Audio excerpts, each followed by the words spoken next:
Bom dia a todos. Estamos mais uma vez aqui para uma reflexão sobre setorização, desafios e caminho. É a quarta reflexão desta sequência sobre como caminha a setorização em nossa paróquia, né? Isso aí para quem vive numa paróquia setorizada, vai servir de inspiração, né, podemos dizer assim, ou de motivação para refletir sobre como iniciar uma paróquia setorizada, né? Quais são as vantagens, né, para uma paróquia setorizada? E nós vamos perceber que uma paróquia setorizada, ela cria possibilidades, né, para que todos possam participar, ou seja, aquele agente pastoral, né, numa comunidade bem distante, ele vai ter possibilidade de lá no lugar dele, né, ele organizar sua comunidade e, e fazer com que todos possam trabalhar pastoralmente, né, na construção do reino de Deus. Quando a gente fala construção do reino de Deus, é olhando para o mundo e suas realidades desafiadoras, né? Não é se isolar do mundo, mas é ter uma preocupação também com a casa, podemos dizer assim, como fala o Papa Francisco, a casa comum, que é a casa de todos, né? Então, nessa reflexão de hoje, trago para vocês, para a gente pensar sobre como se deu no início da setorização. Aí eu quero falar sobre isso exatamente, né? Que no início da setorização houve um estímulo pastoral, né? Ou seja, primeiro momento, todos são chamados, todos os agentes, uma grande assembleia, para que possam, à luz do documento de Aparecida, possam compreender, né, a que somos chamados numa paróquia, como discípulos missionários de Jesus Cristo, né? Um outro ponto importante que não podemos deixar de refletir aqui é que o padre, ele na paróquia, ele é aquela pessoa que deve estar inserido nessa ação pastoral. Não somente o padre, mas todos os ministros ordenados, né? Os diáconos também, né? Então, inseridos na ação pastoral, porque através do exemplo, né, do testemunho deles, do compromisso dos ministros ordenados, né, comprometidos com as causas de Jesus de Nazaré, faz com que também todo o corpo da igreja, né, o laicato, todos, né, possam também, né, animados pela fé, animados pelo Evangelho, também participar dessa grande empreitada do reino de Deus, né? Qual o objetivo de uma ação pastoral, né? Se a gente perguntasse qual seria o objetivo de uma ação pastoral numa paróquia setorizada. Primeiro, é importante compreender o processo da setorização, né?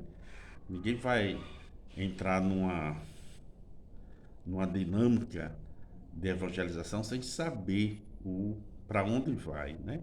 É preciso saber para onde vai. E para isto, a igreja tem os seus documentos, né? Tem o documento de Aparecida, ele aprofunda muito essa dimensão missionária, né?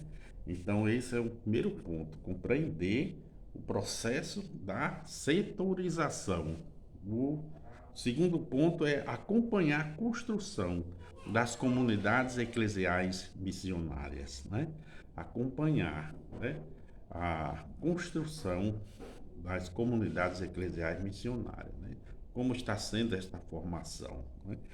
É, uma preocupação, inclusive, que eu sempre tive, é que é, na igreja há esse movimento, sempre vai entrando é, pessoas novas, né?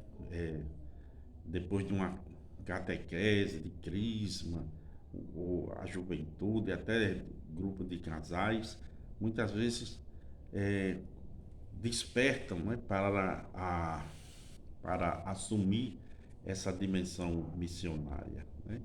Mas muitas vezes é necessário a gente voltar a fazer a releitura do documento de Aparecida. Por quê? Porque esse documento é como é o texto base, é um texto base que vai nos ajudar, nos dar um alicerce, um fundamento para a nossa ação evangelizadora. Muito bem, meus caros amigos, aqueles que estão participando desse momento formativo, né, para entendermos o que é a setorização.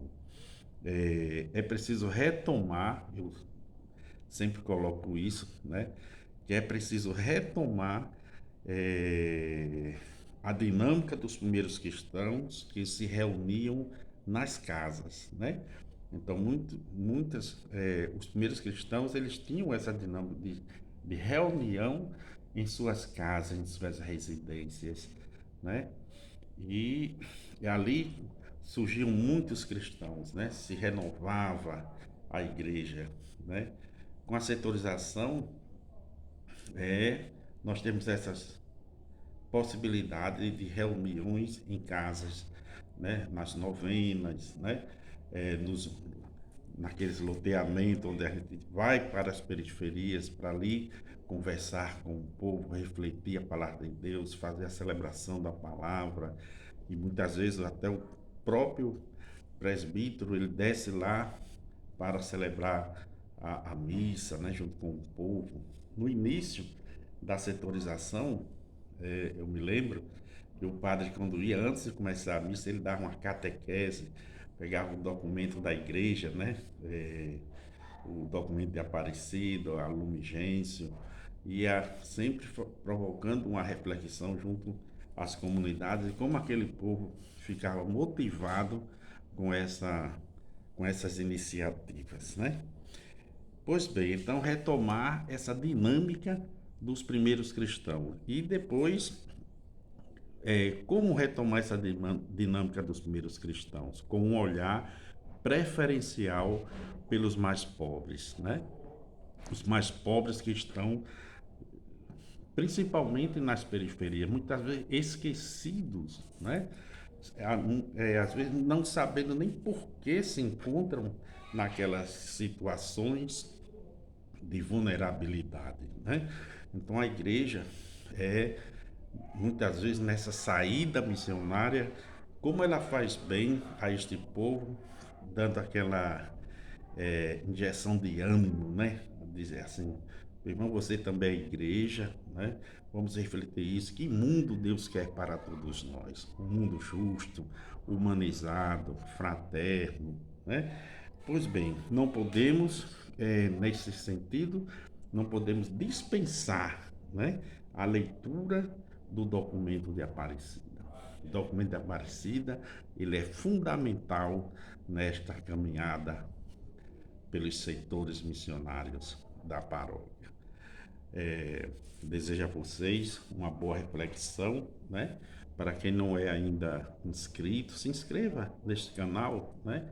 Se inscreva, participe, dê sua opinião, e nós vamos sempre é, trazendo aqui uma reflexão. Agora eu estou justamente é, trabalhando assim essa reflexão sobre os setores missionários para que você possa compreender, né, o seu papel como agente pastoral. Um bom domingo para todos e até a próxima. Um fraterno abraço para todos vocês.